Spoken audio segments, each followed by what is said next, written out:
The heavy wooden bucket slipped from Grace Evans' fingers for the third time that morning, water spilling across the dusty earth that surrounded her struggling homestead.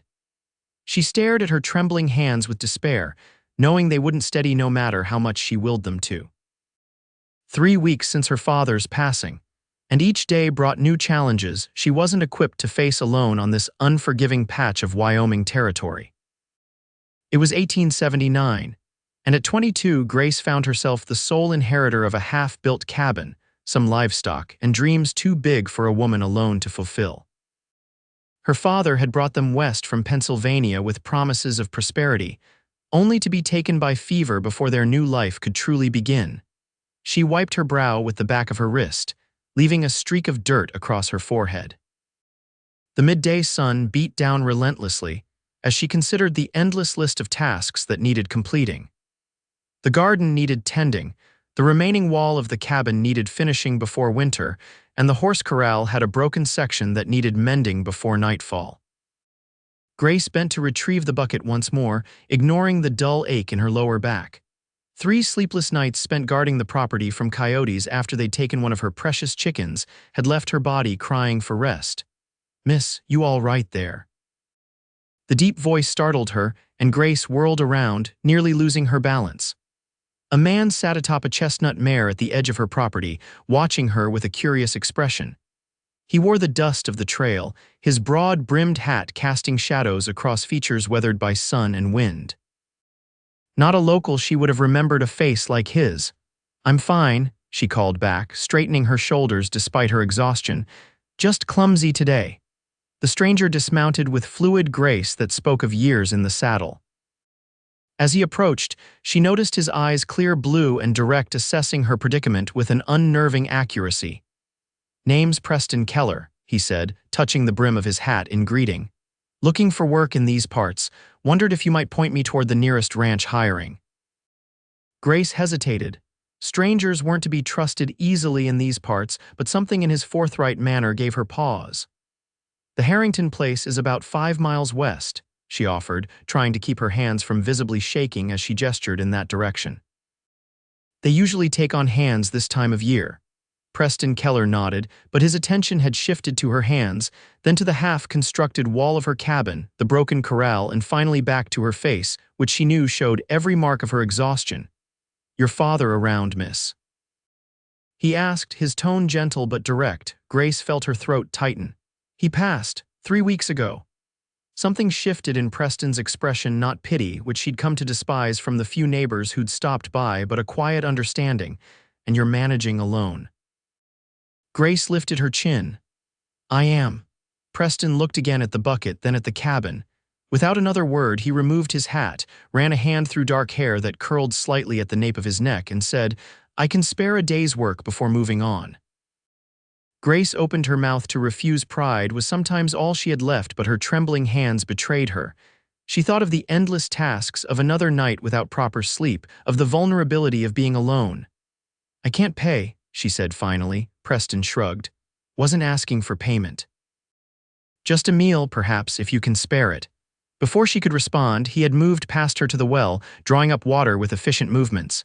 His rolled-up sleeves revealed muscled forearms as he filled her bucket and carried it toward the cabin. "Where do you need this?" He asked over his shoulder. Grace stood frozen for a moment, then hurried after him. "The barrel by the stove." As she directed him inside, she felt a curious mixture of relief and wariness. The stranger's presence filled her small cabin in a way that made her acutely aware of how long she'd been alone. Preston set the bucket down and turned to her. "What else needs doing?" And just like that, without ceremony or fanfare, Preston Keller became a temporary fixture at the Evans homestead.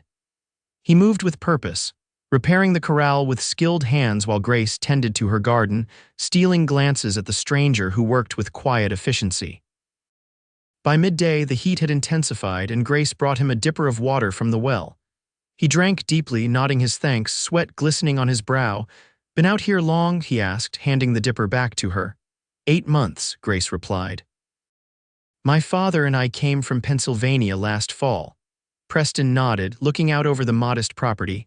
"Good land, needs work, but good bones." Something about his assessment warmed her. Not empty platitudes about her father or her situation, just honest appraisal of what lay before them. My father thought so too. She paused, then added, he was going to raise horses. Preston's eyes lit with interest. You have stock, just Clementine, she said, pointing to the single mare grazing nearby, and a few chickens. The coyotes got one last night. Is that why you look like you haven't slept in days? The directness of his question caught her off guard. I'm fine. Preston's expression remained neutral, but his eyes saw too much. No offense meant Miss Evans. Grace, she corrected automatically, then wondered why she'd offered such familiarity to a stranger. Grace, he repeated, the name sounding different in his low voice. I'll fix that coop before nightfall, make it coyote-proof. She wanted to argue to prove she could manage, but the relief was too powerful to deny. Thank you, Mr. Keller. Preston, he countered with the ghost of a smile, if we're using first names. They worked through the afternoon, settling into a rhythm that felt strangely comfortable. Preston built up the chicken coop, reinforcing it with skill that spoke of years of similar work. Grace prepared a simple stew with vegetables from her garden and the last of her preserved meat, aware that it was meager payment for his labor. As dusk approached, Preston completed the repairs to the corral and began work on the unfinished cabin wall. Grace watched as he handled the tools with a sure confidence she envied. Where are you from, Preston? She asked, bringing him a cup of coffee as the evening cooled. Originally Texas, he replied, accepting the cup with a nod of thanks. Been moving around since the war. Grace noted he didn't specify which side he'd fought for, and she didn't ask. Many men preferred not to speak of those dark years. And now, she prompted. Preston took a slow sip of coffee. Heading north, might try Montana Territory, heard there's good land available. Alone. The question slipped out before Grace could consider its propriety. A shadow crossed Preston's face briefly. Yes, madam, alone suits me fine these days. They ate supper on the small porch as the sun set, casting long shadows across the land. Grace found herself talking more than she had in weeks, telling Preston about her father's dreams for the property, her own education in a small Pennsylvania school, the journey west that had been both terrifying and exhilarating. Preston listened attentively, offering occasional comments or questions that revealed his own thoughtfulness. As darkness fell completely, he helped her secure the livestock for the night, then checked his handiwork on the chicken coop one final time. They'll be safe now, he assured her. Those coyotes won't get through. Grace felt a knot of tension release between her shoulders. I can't thank you enough. No need, he said simply. He glanced toward the barn. I'll bed down there tonight if that's all right. Head out at first light. Grace hesitated. The proper thing would be to send him on his way, not allow an unmarried man to stay on her property overnight. But the thought of him leaving, of facing the darkness alone again, sent a chill through her that had nothing to do with the cooling night air. There's room in the barn, she agreed finally, and breakfast before you go. Preston nodded, touching the brim of his hat. Much obliged. That night, Grace slept deeply for the first time since her father's death. The knowledge that Preston Keller was just across the yard offering a security she hadn't realized she'd been missing. Morning came with a clarity that seemed to mirror her rested mind. Grace dressed quickly and began preparing breakfast, surprised to find Preston already at work, splitting firewood outside her kitchen window. The rhythmic sound of the axe striking wood was oddly comforting. When he came in for breakfast, bringing the scent of fresh air and honest work with him, Grace found herself studying his features in the clear morning light. He wasn't handsome in the conventional way of the young men who had courted her back east, but there was something compelling in his weathered face strength, certainly, but also a quietness that suggested depth. I was thinking, Preston said as he finished his coffee, that wall still needs finishing. Grace nodded, glancing out the window at the incomplete structure. It does. I've been trying to learn from my father's notes, but I could stay another day, he interrupted, his eyes meeting hers directly. Get that wall finished for you before the weather turns. Grace felt her heart skip oddly. You said you were heading to the Harrington place. It'll still be there tomorrow, he shrugged. Unless you'd rather I move along, she should say yes, should maintain her independence and not rely on this stranger's help. but the thought of watching him ride away filled her with a hollow feeling she couldn't explain. "Another day would be helpful," she admitted. "I could prepare provisions for your journey in return." Preston's smile transformed his face, softening the lines around his eyes. Deal. One day turned into two as Preston discovered more repairs needed on the cabin. The second evening, as they sat on the porch watching fireflies emerge in the growing darkness, he spoke of his own journey serving in the Confederate Army as a young man, the difficult years following the war, his gradual movement westward in search of something he couldn't quite name. "My wife died of typhoid in '72, he said quietly, staring into the darkness. Seemed easier to keep moving after that. Grace's heart ached for him. "I'm sorry," Preston nodded acknowledgement. "Been 7 years now, life goes on, I suppose." 2 days became 3, then a week, each morning bringing a new task that Preston insisted needed completion. Grace knew she should send him on his way, that tongues would wag in town if word spread of her situation, but she couldn't bring herself to end this unexpected arrangement. They fell into a comfortable routine. Preston would rise before dawn, tend to the animals, and begin the day's work. Grace would prepare meals, work in her garden, and assist Preston where she could, learning from his patient instruction how to complete tasks her father had never had time to teach her. In the evenings, they would sit together, sometimes talking, sometimes in companionable silence. Grace found herself watching his hands, strong, capable hands that created and fixed with equal skill. Hands so different from her own, which still trembled occasionally when she was overtired, but grew steadier with each passing day. On the 8th day, Preston announced that the cabin was finally weathertight, the livestock secure, and the most pressing repairs complete. As he spoke, Grace felt a sense of dread building in her chest. "I suppose you'll be moving on then," she said carefully, keeping her voice neutral as she served their evening meal. Preston was silent for a long moment, staring down at his plate. "I should," he finally agreed. "Been imposing on your hospitality long enough." "It's hardly an imposition when you've worked from sunup to sundown," Grace countered, surprising herself with her boldness. Their eyes met across the table and something electric passed between them. Preston cleared his throat and looked away first. "Still," he said quietly, "people will talk. A single man staying with a single woman." "No one comes out this far," Grace replied, though she knew the argument was weak. "Someone always noticed eventually." Preston ran a hand through his hair, a gesture she'd come to recognize when he was wrestling with a difficult thought. "I could stay on," he said finally. "As a hired hand, proper-like, build myself a small shelter away from the main cabin to keep appearances right." Grace's heart leapt at the suggestion, then immediately tempered with caution. "I told you I can't pay wages." "Share of the crops when they come in," Preston suggested. "And permission to break ground on the north section for my own small plot. Been thinking we could expand that horse idea your father had. I know a bit about breeding stock." The word hung between them, full of possibility. "For how long?" Grace asked, her voice barely above a whisper. Preston met her eyes again. "Let's say through winter to start, see how it goes." It was a sensible arrangement, practical, mutually beneficial. Yet Grace couldn't ignore the flutter in her chest that suggested her interest wasn't entirely practical. "Through winter, then," she agreed, extending her hand across the table in a businesslike gesture. Preston's large hand enveloped hers, warm and calloused.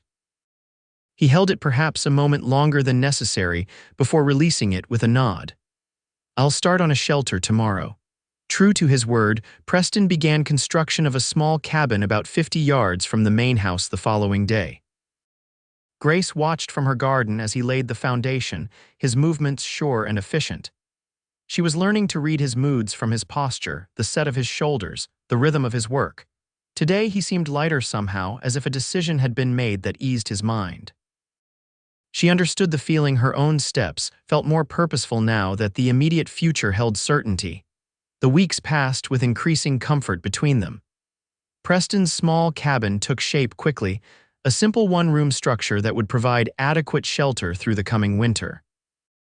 Grace found herself making small additions to make it more hospitable: curtains for the single window, an extra quilt for the narrow bed, a small shelf for personal items. As autumn approached, they traveled together to the nearest town, Clearwater, for supplies. It was Grace's first trip since her father's death, and she felt both nervous and excited to be venturing beyond the boundaries of her property. The small frontier town bustled with activity trappers bringing in summer pelts, families purchasing provisions for winter, cowboys drifting through between jobs. Grace felt acutely aware of the glances cast their way as she and Preston made their purchases. "Mrs. Evans, isn't it?" The general store owner's wife approached as Grace selected fabric. "Your father passed this spring, if I recall." "Yes, madam," Grace replied politely. "Mr. Evans died in June." The woman's eyes drifted meaningfully toward Preston, who was examining tools at the far end of the store. "And your companion?" she inquired, the slight emphasis making her implication clear. Grace felt heat rise in her cheeks but kept her voice steady. "Mr. Keller is my hired hand. He's helping prepare the property for winter." "I see." The woman's tone suggested she saw far more than Grace had admitted. "Very fortunate to find reliable help so quickly." Before Grace could respond, Preston appeared at her side, his presence solid and reassuring. "Found those nails we needed," he said, seemingly oblivious to the tension.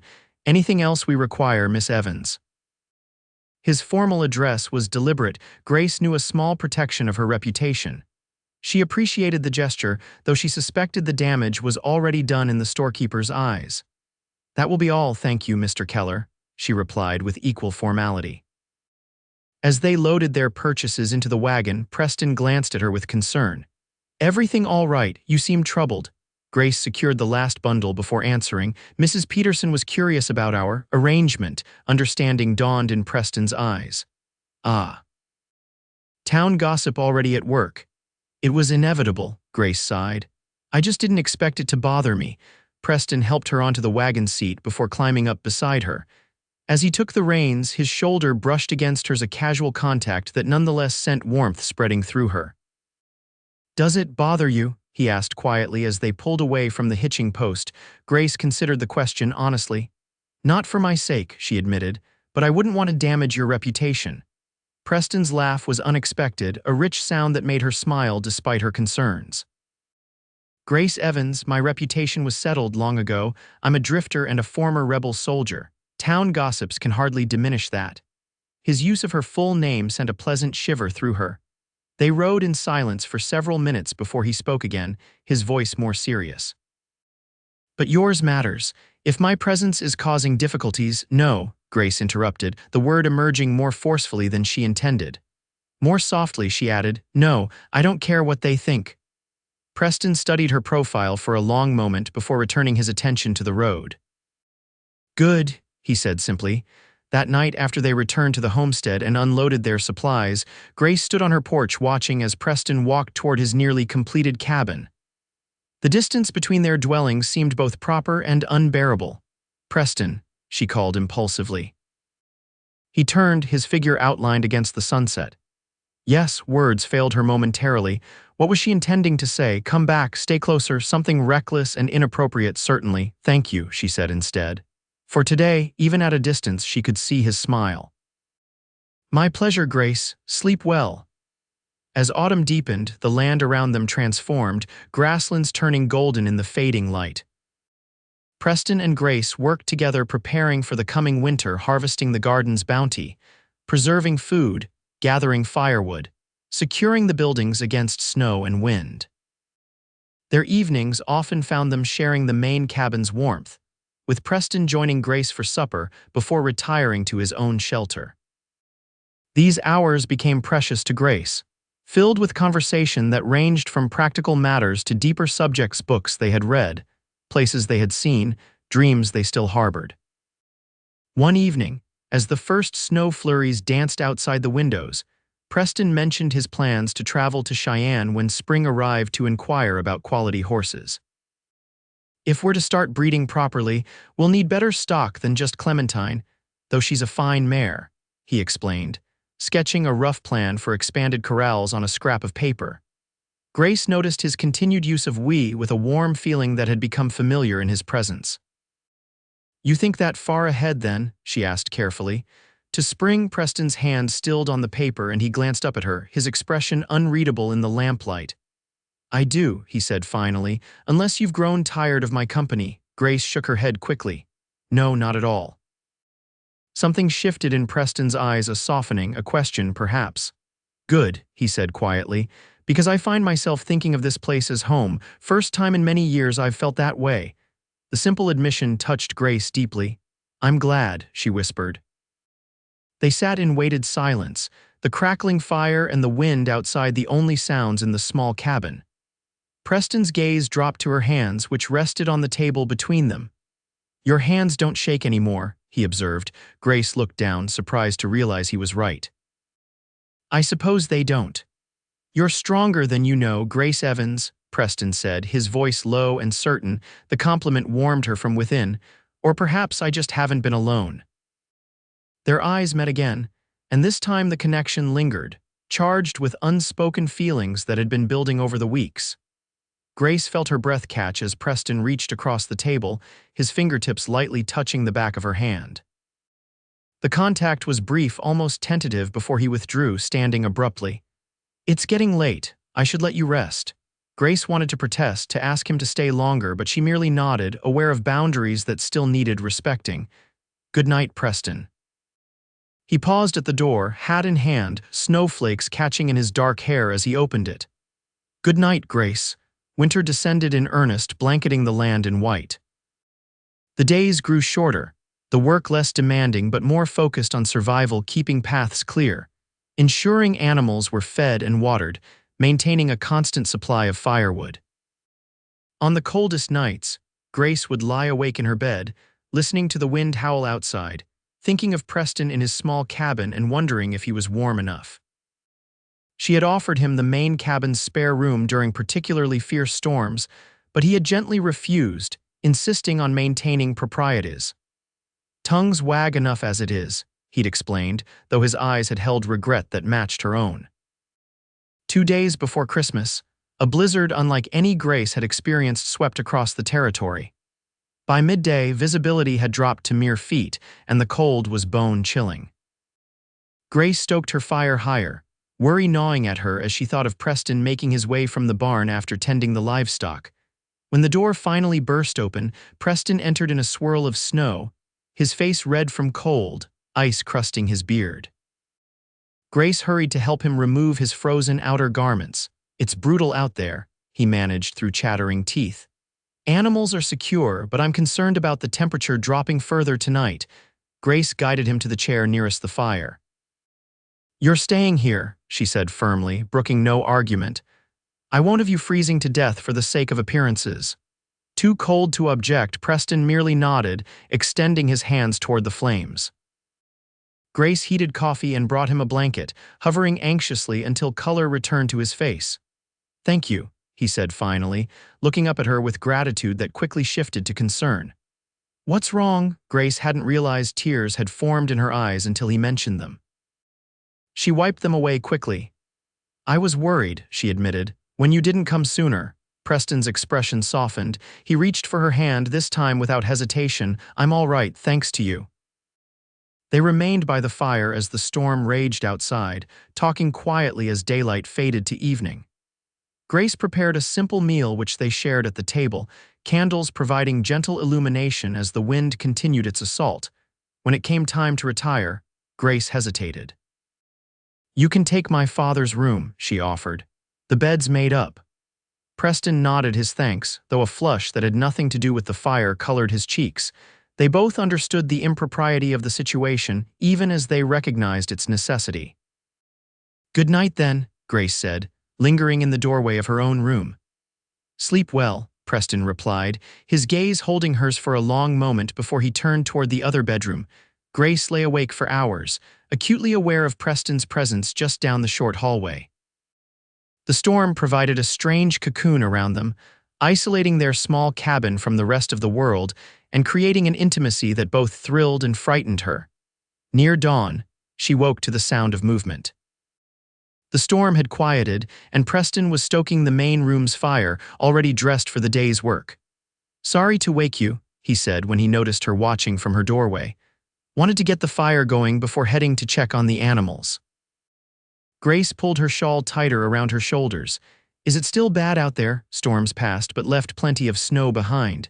He reached for his coat. I'll clear a path to the barn and your chicken coop first.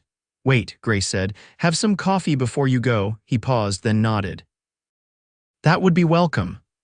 They moved around the kitchen together, a domesticity to their actions that felt both natural and significant. As Preston sipped his coffee, watching her prepare a simple breakfast, Grace felt a certainty settling in her heart, a recognition of feelings that had been growing since that first day when he'd taken the tools from her trembling hands. Preston, she began, turning to face him fully. A sharp knock at the door interrupted her, startling them both. Visitors were rare in any season, nearly unheard of after a blizzard. Preston moved to the window, peering out cautiously before relaxing slightly. It's Reverend Miller, he said, naming the circuit preacher who visited the scattered homesteads and ranches every few months. Grace quickly assessed her appearance, straightening her hair and apron as Preston opened the door. The elderly preacher stomped snow from his boots before entering, his keen eyes taking in the scene, Preston clearly having spent the night, Grace in her morning attire, their shared breakfast on the table. Miss Evans, he greeted with careful neutrality. Mr. Keller, I hope I'm not interrupting. Not at all, Reverend, Grace replied, gesturing to a chair. Please join us for coffee, you must be half frozen. As the preacher removed his outer garments, he explained his presence. Was staying at the Peterson farm when the storm hit. Thought I'd check on outlying homesteads before continuing my circuit. He accepted the coffee Grace offered with a nod of thanks. An awkward silence descended as the Reverend sipped his drink, his gaze moving between Grace and Preston with undisguised curiosity. Finally, Preston cleared his throat. The blizzard was severe, Reverend. I've been working as Miss Evans' hired hand these past months and stayed in the main cabin last night due to the dangerous conditions. The explanation, while truthful, sounded defensive even to Grace's ears. The Reverend's expression remained unreadable as he set down his cup. I see, he said at last, and this arrangement has been ongoing since September, Grace supplied. After my father's passing, I needed assistance with the property. The Reverend nodded slowly. And Mr. Keller normally resides. I built a small cabin on the property, Preston answered, gesturing vaguely toward the window, for propriety's sake. Indeed. The word carried a weight of judgment that made Grace's cheeks burn. Miss Evans, may I speak with you privately? Before Grace could respond, Preston stood. I should check the animals. Thank you for the coffee, Miss Evans. With a nod to the Reverend, he donned his coat and hat and departed. Once the door closed behind him, Reverend Miller turned to Grace with concern evident in his weathered face. My dear, I must speak frankly. Your situation is causing talk. A young, unmarried woman living alone with a man, however proper your intentions, I don't care about talk, Grace interrupted, surprising herself with her vehemence. The Reverend sighed. Perhaps not now.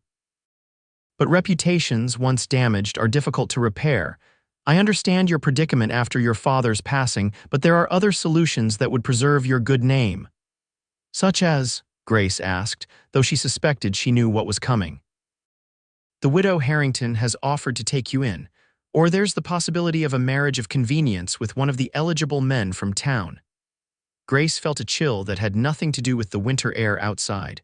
The thought of leaving her land, her father's dream, now her own, was unthinkable. And marriage to someone from town, someone she barely knew, when her heart was increasingly drawn to Preston.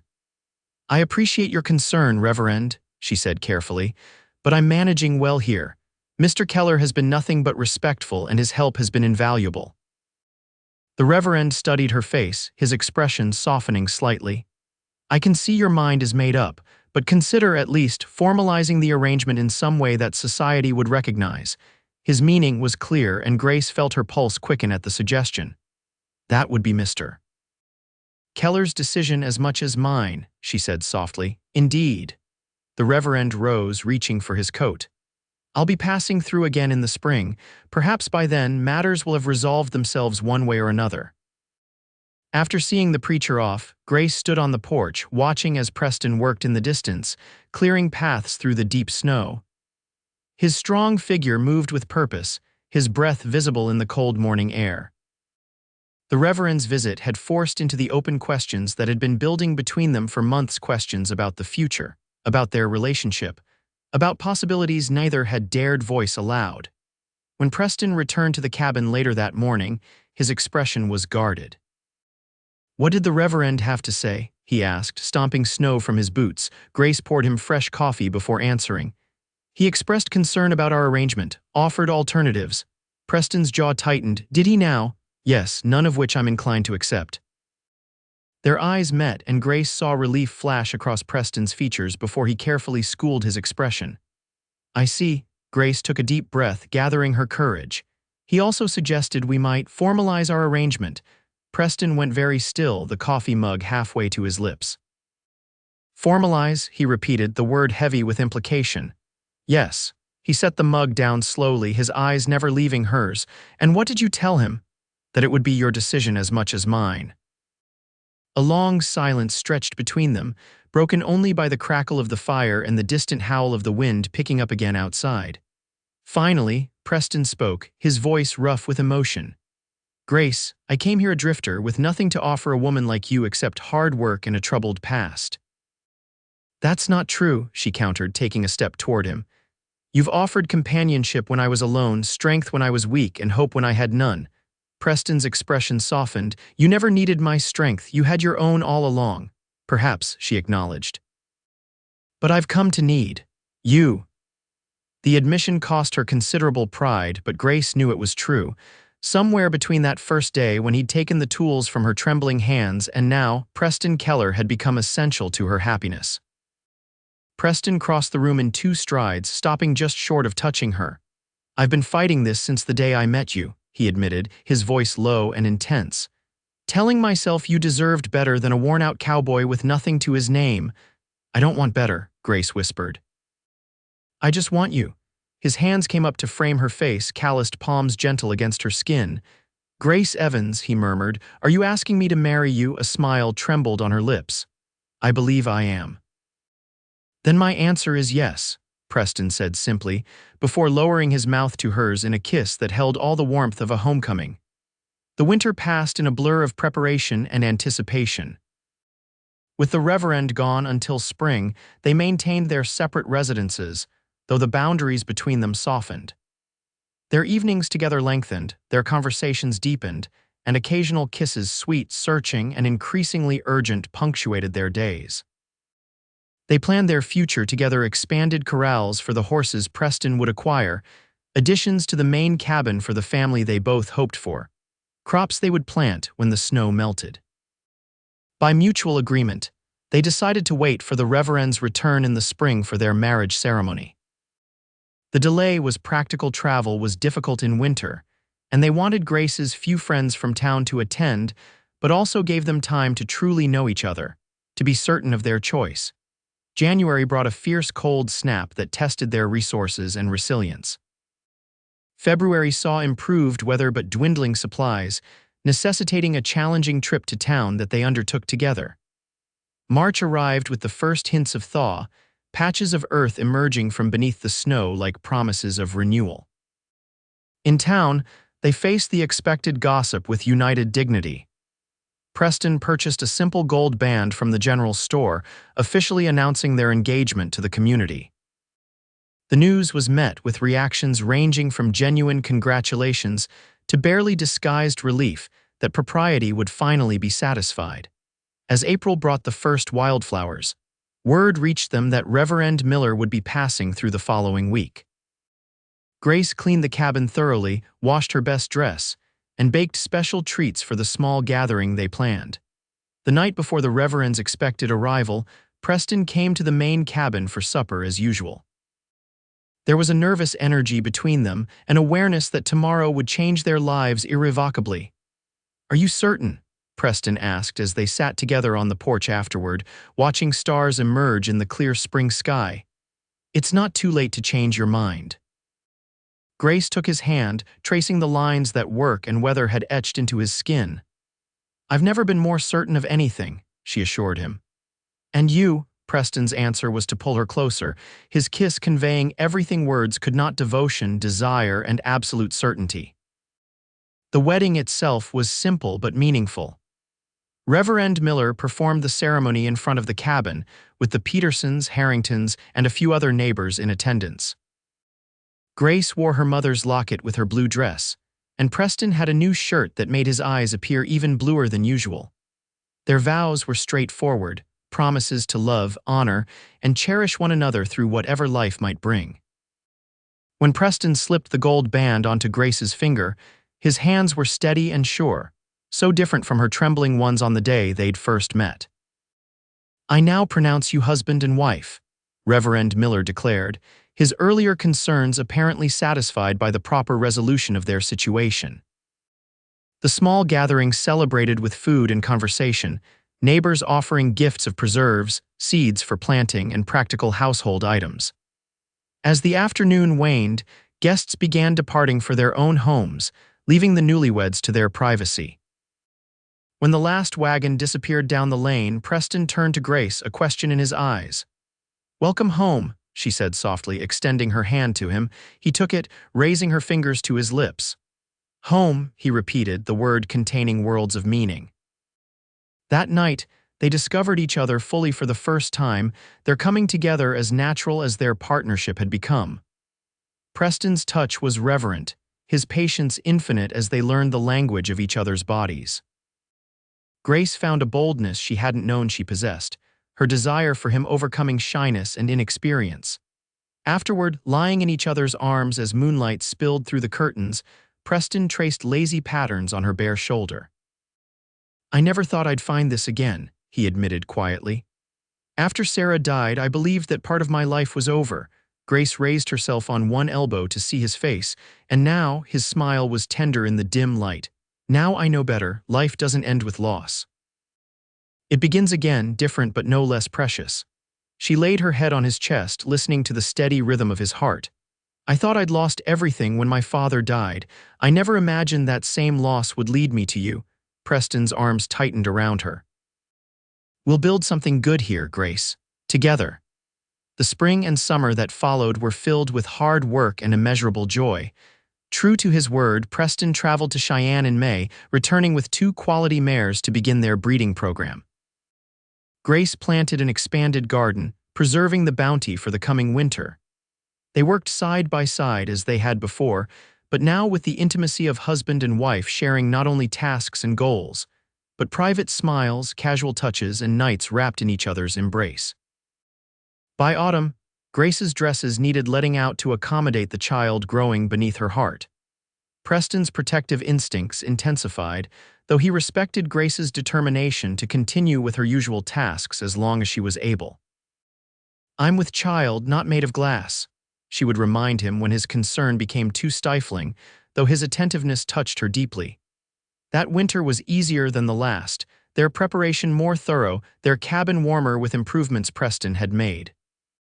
On cold evenings, they would sit before the fire, Preston often reading aloud from one of the few books they owned while Grace worked on tiny garments for the baby. Their son was born in early March 1881, a healthy boy with his father's blue eyes and a lusty cry that suggested he'd inherited his mother's determination. They named him Thomas, after Grace's father, with James as a middle name to honor Preston's father. Preston held his son with a mixture of awe and terror that first day, his large hand seeming impossibly big against the infant's tiny form. "He's perfect," he whispered, looking from the baby to Grace with eyes that shimmered with unshed tears. "You're both perfect." As spring returned to the land, bringing new growth and possibility, the small family established rhythms that accommodated their expanded number. Preston built a cradle that could be moved from room to room, allowing Thomas to be near whichever parent was working indoors. When Grace needed to work in the garden, she would place the baby in a basket in the shade, his presence adding purpose to her labor. By summer, their small horse breeding operation showed promising results, with their first foal born in June and interest from neighboring ranches in their stock. The cabin gained another room, carefully constructed by Preston during Thomas's afternoon naps. One evening in late summer, as they sat on the porch watching the sunset, Thomas sleeping peacefully in Grace's arms, Preston took her free hand in his. "You ever think about that first day?" he asked. "When I rode up and found you struggling with that bucket," Grace smiled at the memory. "Often, I was so determined to manage alone." Your hands were shaking with exhaustion, Preston recalled, his thumb tracing circles on her palm, but you had such pride, such strength. I admired you immediately, and I thought you were just passing through, Grace said softly, a momentary kindness before moving on. Preston leaned over to kiss her gently, mindful of the sleeping child between them. The best decision I ever made was staying. Grace looked out over their land, the garden thriving, the horses grazing in the distance, the buildings solid and secure.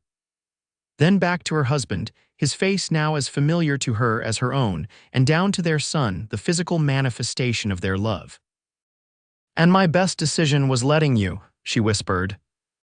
As the sun dipped below the horizon, painting the sky in shades of gold and crimson, Grace thought of all the events that had led to this moment: her father's dream of a Western homestead, his untimely death, her desperate struggle to continue alone, and the arrival of a dusty cowboy who had changed everything. Her hands no longer shook with exhaustion or fear. They were steady now, strong from work and confident in purpose. One held her child, the other her husband's hand, all she needed, all she wanted, contained in these simple connections. 2 years later, the Keller homestead had grown substantially. The original cabin now boasted several additions. The horse breeding operation had expanded to require larger corrals and a proper stable, and a second child, a daughter named Eleanor, had joined the family. Thomas, now an active toddler, followed his father everywhere, his small boots making tracks alongside Preston's larger ones as they completed the daily chores. Eleanor, just 6 months old, had her mother's coloring and her father's thoughtful gaze. Grace, watching her family from the garden where she was harvesting late summer vegetables, felt a contentment that still sometimes seemed miraculous. The hard work remained, frontier life demanded no less, but the shared purpose and mutual support made even the most challenging days bearable. Preston, noticing her watching, lifted Thomas onto his shoulders and walked toward her, the boy's delighted giggles carrying across the yard. "Mama," Thomas called, waving excitedly. "Papa and I fixed the fence, did you now?" Grace asked, smiling at her son's pride in his minimal contribution. Preston set Thomas down, and the boy immediately began examining the vegetables Grace had collected, asking endless questions about each variety. "He's becoming quite the farmer," Preston observed, dropping a kiss on Grace's cheek. "And how's my favorite gardener today?" "Grateful for the help," Grace replied, nodding toward Martha, the teenage daughter of their nearest neighbors who came several days a week to assist with childcare and household tasks. The girl was currently sitting in the shade of the porch, rocking Eleanor's cradle with one foot while mending a shirt. Their increased prosperity had allowed for such luxuries: occasional hired help, new tools, better clothing, and books for the growing library Preston had begun for the children. The horse breeding operation was gaining a reputation for quality, bringing buyers from as far as Denver. "The Harrises will be here tomorrow to look at the yearlings," Preston mentioned, helping Grace gather the last of the carrots. "I think they're serious about purchasing at least 2. Grace nodded, pleased. "That would be enough to consider the piano you mentioned." Preston smiled at her enthusiasm. Music had been one of the few things Grace truly missed from her Eastern life, and they had discussed purchasing a small piano for the cabin, both for her enjoyment and for the children's education. "Perhaps," Preston agreed. "Though I was thinking we might also consider setting aside more for Thomas's education fund." This was a frequent topic between them: how best to balance immediate improvements against future needs. Their discussions were always respectful, a partnership of equals that had characterized their relationship from the beginning. That evening, after the children were asleep and Martha had returned to her family's homestead, Grace and Preston sat together on the porch, a habit they maintained regardless of season or workload. These quiet moments together had become sacred, a time to reconnect after busy days often spent working in different areas of the property. "I received a letter from my sister today," Grace mentioned, leaning comfortably against Preston's shoulder. "She's considering visiting next summer with her husband and their boys." Preston nodded thoughtfully. "We should have the new guest room finished by then. It would be good for Thomas and Eleanor to know their cousins." Grace smiled, imagining her Eastern-raised sister experiencing their Western life. She'll be shocked by how much has changed. When I wrote after Father died, I was barely surviving. Now look at us." Preston's arm tightened around her shoulders. "You were always going to survive, Grace. With or without me." "Perhaps," she acknowledged, "but surviving isn't the same as thriving." She turned to face him fully. "We've built something wonderful here, Preston, something I never could have imagined that day you rode up and found me struggling with that bucket." Preston traced her cheek with gentle fingers, his touch still capable of sending warmth through her after all their time together. "I remember thinking you were the most determined woman I'd ever seen, too proud to ask for help, too stubborn to give up.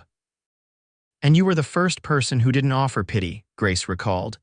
"You just picked up the tools and worked beside me as if it were the most natural thing in the world." "It was," Preston said simply. "From that first moment, being beside you felt right." Grace leaned into his touch. "Even when my hands shook with exhaustion." "Especially then," he murmured, lowering his mouth to hers in a kiss that held all the familiarity of their years together and all the promise of years to come. Later, as they prepared for bed, Grace paused at the window, looking out at the moonlit landscape of their homestead. The small cabin Preston had built during their early days still stood, now serving as a storehouse. Beyond it stretched the corrals, the garden, the fields they had cultivated together, physical manifestations of dreams realized through shared labor and love. Preston came up behind her, his arms encircling her waist. "What are you thinking about so intently?" he asked, his breath warm against her ear. Grace leaned back against him, drawing strength and comfort from his solid presence. "About journeys," she said softly. "How sometimes the most important ones aren't about distance traveled, but about finding where you truly belong." Preston's embrace tightened slightly. "And have you found where you belong?" Grace turned in his arms, her hands steady and sure, coming up to frame his beloved face. "Yes," she whispered, "right here, with you." Outside, a gentle breeze stirred the tall grass, carrying the promise of autumn. Inside, wrapped in each other's arms, Grace and Preston Keller held their own promise of continued partnership, enduring love, and the shared future they had built from courage, determination, and that first moment of connection when a cowboy took the tools from a woman whose hands shook with exhaustion and worked beside her.